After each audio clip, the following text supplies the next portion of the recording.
Is financial planning being politically correct? Is your financial planner being politically correct? And what is that costing you? Stay tuned. From Philadelphia, the home of the Liberty Bell, Financial Freedom Radio starts now. Here's your host, Raymond Jewell.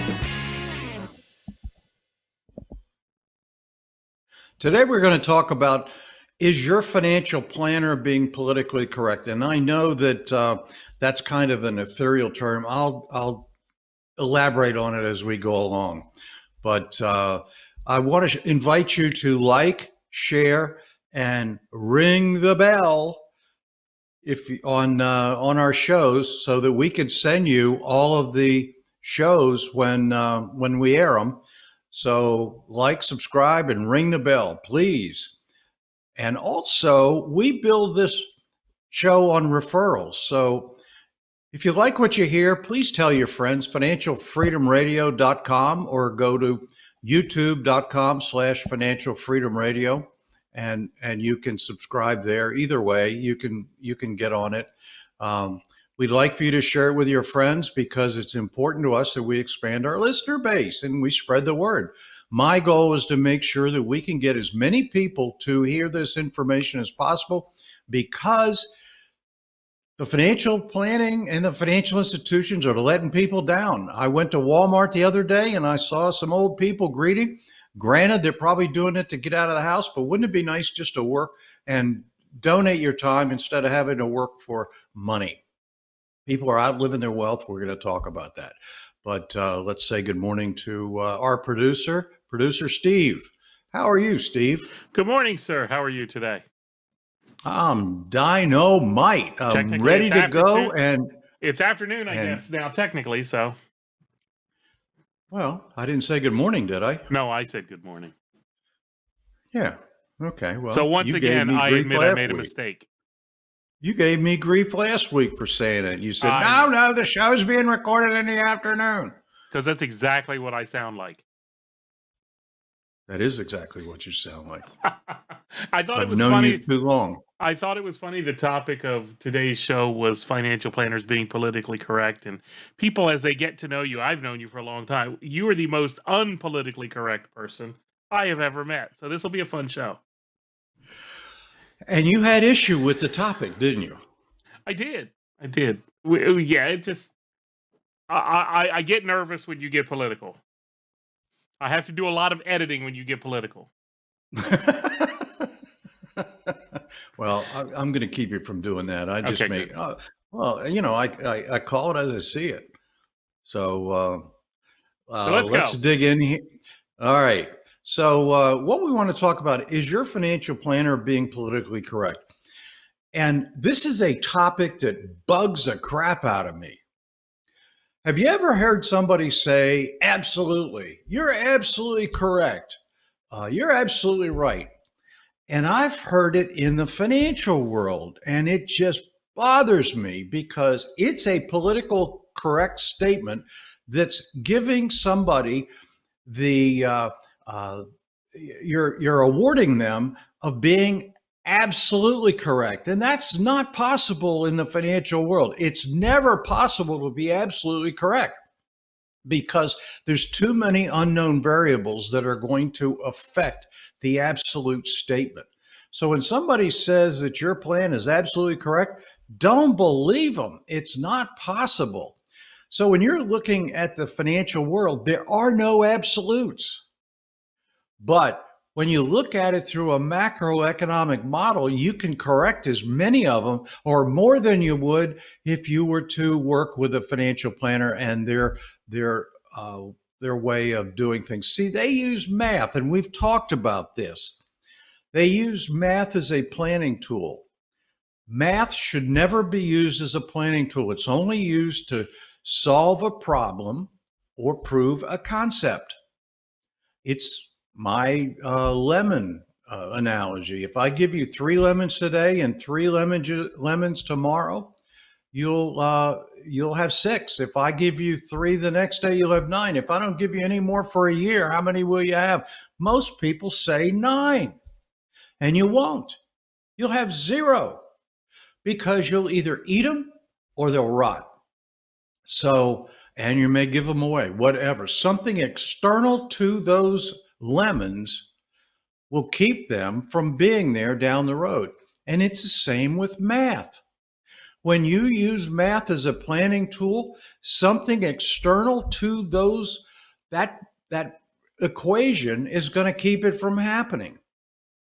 And I've been doing this for over 40 years. And you're probably saying, well, how do you know all this, Ray? I've seen it firsthand. I've seen it with clients that we've gone in behind financial planners and we've found where they leave enormous amounts of inefficiencies on the table.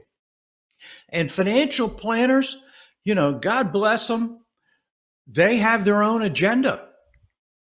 The Dave Ramseys of the world, he doesn't like whole life insurance. And I've told you about that 2 weeks ago, the ideal financial product, because he doesn't like it. He's going to go tell you to buy term and invest the difference. And when you do that, you put your money at risk. And what if you don't die? You've spent all this money and you've incurred a huge lost opportunity cost that you could have earned when you put that money in the bank. And less than 1% of people die with term insurance. So, and what happens when you're older and you can't get it? Or you stop paying for some reason and it goes away. They have their own biases against certain things. They want you in the markets, and markets go up. We saw the markets do some crazy stuff. So when we look at math being a planning tool, you're going to fail. There's just too many inefficiencies out there, and we've talked about them. If you followed these shows, we've talked about taxes. Taxes are crazy. They go up and down. They're never constant. So how in the world can you plan? But when you try to eliminate them as best as you can, that's a good planning, isn't it? Eliminate taxes. Inflation is a stealth tax that can steal more spending power from you than you can ever imagine. So I love it when financial planners sit down and they go, well, what do you want? What do you want in retirement? How much do you want in retirement? Why are they asking you? I want the maximum. Exactly. I want everything. Well, what is that? What is the maximum? Well, you're the professional. Don't ask me. I want to have my retirement. I want, when I go to retire, to earn the same income before I retire and have it continue up with inflation. That's what I want. You figure it out. And they can't do that. So when they come and they sit down with their financial jargon and all that kind of BS, and they start asking you what you want. If I went to an architect and I asked the architect to build me a house and they asked me how to do it, better yet, when I had my bypass surgery, if the doctor sat down and he said, well, I think you need bypass surgery. How do you think I ought to do it? Oh boy. I'd say send somebody else in. Sorry. Inflation is huge. Lost opportunity cost. In my term insurance example, why is term so cheap when you're young? Because you're not going to die. But if you could put the money in the bank and earn interest on it, you'd have more money in the end. It's just throwing money out the window. You don't need to do it. Market fluctuations, it's another one. Markets go up and down. Look at the last downturn we had. And we've talked about this over and over again. And I just get frustrated because my job is to deliver the information to you, to show you what is the best way to come out of this and win the game. We have one exponential curve in our life. We have one curve. We're born and we die. And what do we do in between? If we do this, we never get ahead.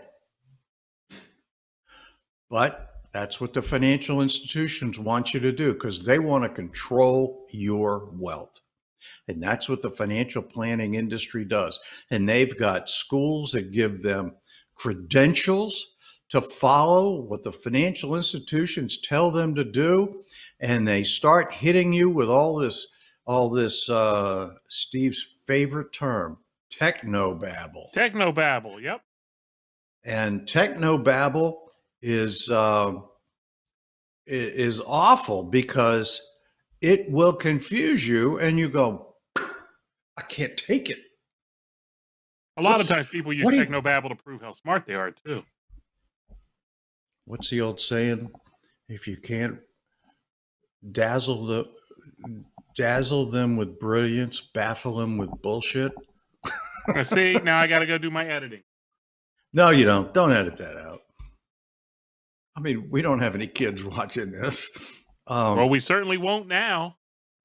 So, just to name a few of the eroding factors, the taxes, inflation, lost opportunity cost, market fluctuations. The frustration is that these people are following what the financial institutions tell them to do because they have to make a commission. In our models, you're the one that makes the decisions, not me. We show you what's going to happen. If you choose to follow that path and stay on that path, that's fine. If you choose to correct it, that's fine. But we don't want to be persuading you to buy products just so we can make a commission. We want to make sure that you understand whenever you make a financial move, is it the right move or not? And this political correctness, you see it more and more in in what's going on in our world today. And for posterity's sake, this is the end of June 2020, and the wheels have come off the bus. And the markets are just all over the place. They can't figure out what's going on. And we're in an election year, and everybody's calling everybody names. And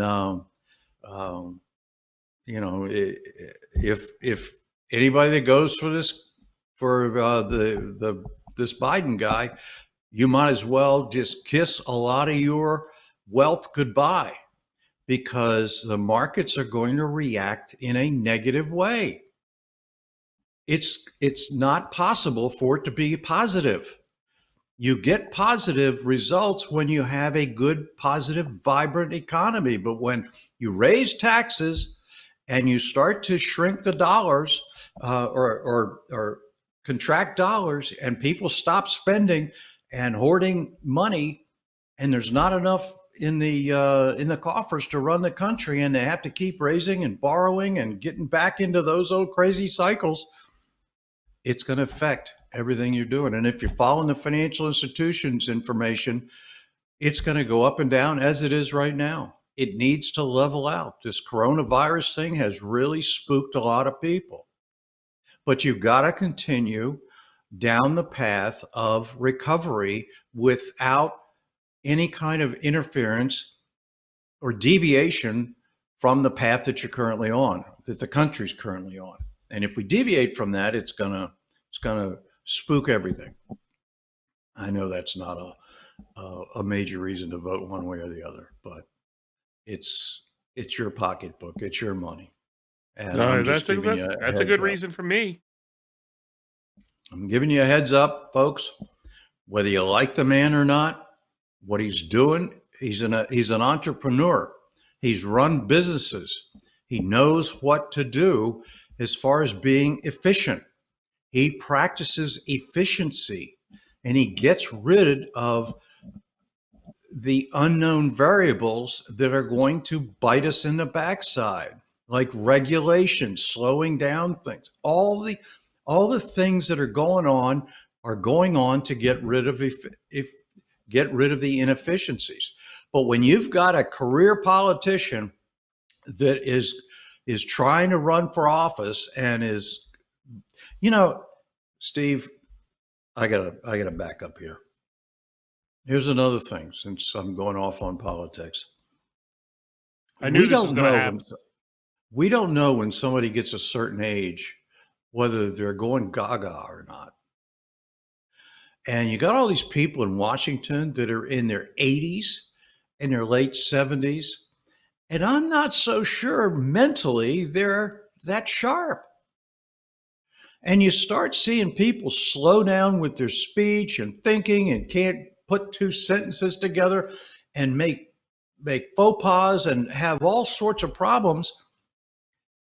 And you got to wonder. So if you've got a politician coming along that has done nothing but be in politics, what do they know about entrepreneurism? What do they know about running a business? They've never had to meet a payroll. They've never had to meet a bottom line. They've never had to run an efficient company and worry about the inefficiencies biting them in the backside. And that's the problem. The financial people of the world and the financial planners don't delve into the inefficiencies. And you've got to have a mindset to do it. And you've got to be able to see them. And the best way to see them is through a macroeconomic model. And that's why I love the LEAP system, because it's the only one out there. There are other people out there that say, oh, yeah, we have a model.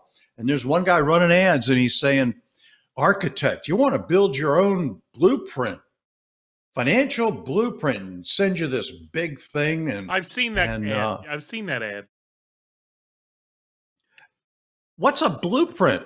It shows you a path to follow. Well, if you've got a path to follow, are you offsetting the inefficiencies? Are you using math as a planning tool? Do you have all sorts of holes in your bucket?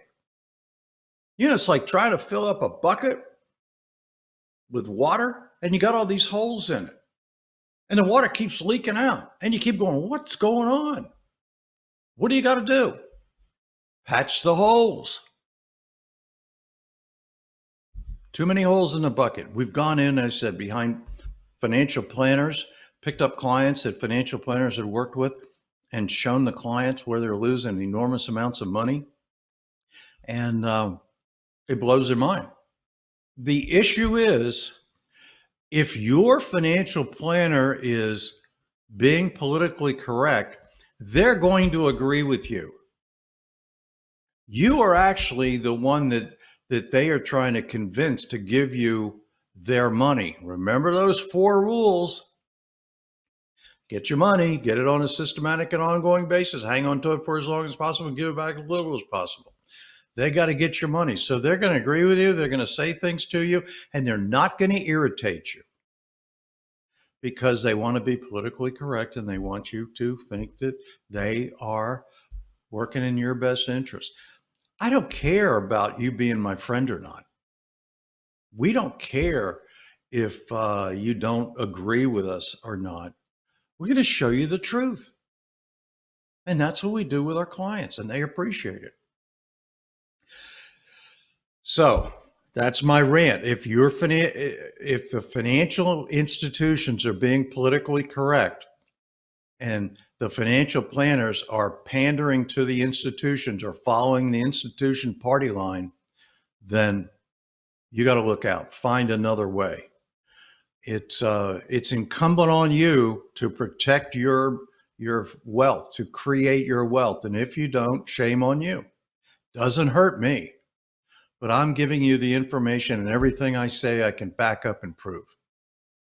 We've been doing it for 40 years. And it's amazing to me how a small piece of the population will actually focus on wealth building and the others won't. And then they complain they don't have enough money. Oh my God, I don't know. You got to raise my Social Security. Government's going to give me money because I don't have any. Crazy. Anyway, thanks for listening and putting up with my rant. And Steve is going to end up having an edit nightmare for this. I have a lot of work to do. But anyway, thanks for listening. And please send people to financialfreedomradio.com or youtube.com/financialfreedomradio. Subscribe, ring the bell so we can let you know when we put these shows up. And, or better yet, sign up at financialfreedomradio.com and you'll be on our list. So have a great week and a great weekend. And we'll see you back here next week. FinancialFreedomRadio.com. Take care. God bless. Thanks for listening. Please remember to subscribe to the podcast. If you want to learn how to create real sustainable wealth like the extremely rich people do, or maybe you just want to sustain the wealth you already have, you need to check out Dr. Ray's new book, Why the Rich Are Rich. Ray's been coaching clients for 35 years and has completely unlocked the secret strategies that rich people use day in and day out to grow and sustain their wealth regardless of what's going on in the economy. His book is completely free, and you can get it by going to whythericharerich.com and entering your email address. Again, that's whythericharerich.com. Head over there now.